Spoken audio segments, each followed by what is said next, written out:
महाराज जी, विशेष कृपा कैसे पहचानें? जब भोगों में अरुचि हो और भगवान में स्वाभाविक रुचि प्रकट हो जाए तो जान ले कि हमारे ऊपर विशेष कृपा है। जब किसी भगवत प्रेमी महात्मा का दर्शन सानिध्य मिल जाए तब जाने हम पर विशेष कृपा है। जब द्रवहि दीन दयालु राघो तो साधु संगति पाइए।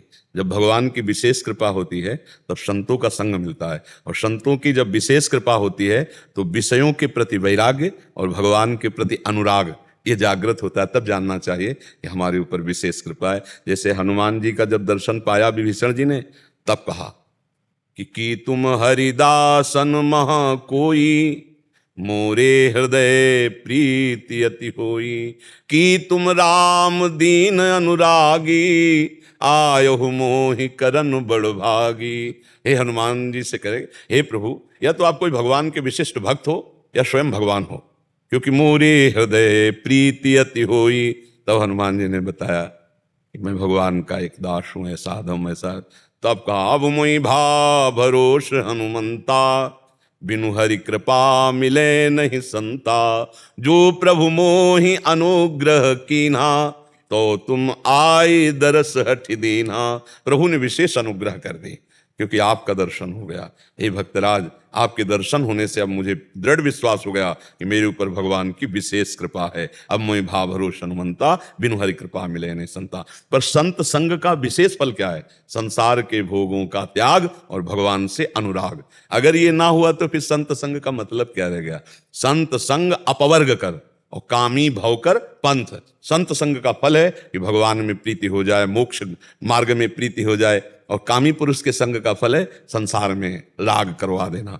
तो विशेष कृपा दो में, पहला भगवान के सिवा और कुछ अच्छा ना लगे ऐसा हमें संग मिल जाए, ऐसा हमें भजन मिल जाए, ऐसे भगवत प्रेमी महात्मा के वचन सुनने को मिल जाए जिससे हमारा संसार राग खत्म हो जाए। और दूसरा, हमारे चित्त की सहज अवस्था भगवदाकार हो। जाहि न चाही कबहु कछु, तुम सन सहज सनेह।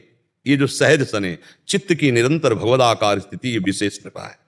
भगवत प्रेमी महात्माओं का मिल जाना, संसार से राग हट जाना, भगवान की तरफ चित्त, पर चित्त की वृत्ति का निरंतर तैल धारावत भगवान में समर्पित हो जाना, ये सबसे बड़ी कृपा हो गई। अब ये अंत कृपा का है, मतलब अब इसी से महान प्रेम सुख प्राप्त होगा। इससे बढ़कर कोई कृपा नहीं, अखंड स्मृति से बढ़कर कोई कृपा नहीं। जिसको अखंड भगवत स्मृति प्राप्त हो गई, देखो गीता सुनने के बाद अर्जुन जी को क्या मिला? स्मृति। नष्टो मोहा स्मृति लब्धा। स्मृति, भगवत स्मृति जागृत हो जाए, संसार का विस्मरण, भगवान का स्मरण, ये सबसे बड़ी कृपा है। जब भी मेरे मन विचार में थोड़ा परिवर्तन आया, मैं उपहास का कारक बना। अपने मित्रों में, अपने परिवारजनों में, मेरे अपने बच्चे भी ये मजाक करने लगे कि कहीं अभी आज का एकांतिक पड़ेगा, पीछे वाले बैच में यही चर्चा हुई जो आप प्रश्न कर रहे हो ना, कि ये भाई, इस संसार में यदि तुम भगवत मार्ग में चलना चाहते हो तो तुम्हारी मजाक होगी, तुम्हारा उपहास होगा, तुम्हारी निंदा होगी। जैसे आप शुरू किए ना सतमार्ग, तो आपको दिखाई देने लगा कि परिवार के रिश्तेदार, यहां तक कि आपके बेटे भी उपहास कर रहे। अब आपका सोचो कैसा हृदय लगेगा। पर नहीं, आपको समझना मेरी भक्ति रंग ला रही। अगर भक्ति में विरोध शुरू हो जाए तो समझो भक्ति रंग ला रही। तो आपकी भक्ति रंग ला रही, आपको मुस्कुराना है, उदास नहीं होना है। हाँ, अगर आप ऐसे फिर गिर जाओगे, फिर तो गिर जाओगे बहुत बहुत। इसलिए हिम्मती बनो, हिम्मती बनो, बहुत हिम्मत की जरूरत है इसमें। निराश, आपकी तो भक्ति रंग ला रही, तो आपको तो अच्छा अनुभव होना चाहिए, प्रसन्न होना चाहिए। आप निगेटिव क्यों सोच रहे हैं कि मेरा उपहास हो रहा है? अरे भाई नहीं, नहीं, ये उपहास हो रहा है, आपकी भक्ति रंग ला रही है। देखो, गलत आचरण करो, आप देखो कोई आपको नहीं रोकेगा, कोई आपका उपहास नहीं करेगा। लेकिन माला कंठी धारण करके भजन शुरू करो, भगवत आराधना करो, तो आपके ही लोग आपका उपहास करने, बड़ा भगत बनता है, ऐसा है वैसा है, क्या क्या नहीं बोलने लगेंगे। इसलिए किसी के बोलने से मत रुको। भगवान का सत्य मार्ग है, सच्चिदानंद मार्ग है, बिल्कुल हारने की जरूरत नहीं। अगर हमको ऐसी ऐसी बातें कही गई तो अब अंदर से आता है, टूटो नहीं, टूटो नहीं। एक शराबी का उपदेश हमें जीवन भर याद रहा है।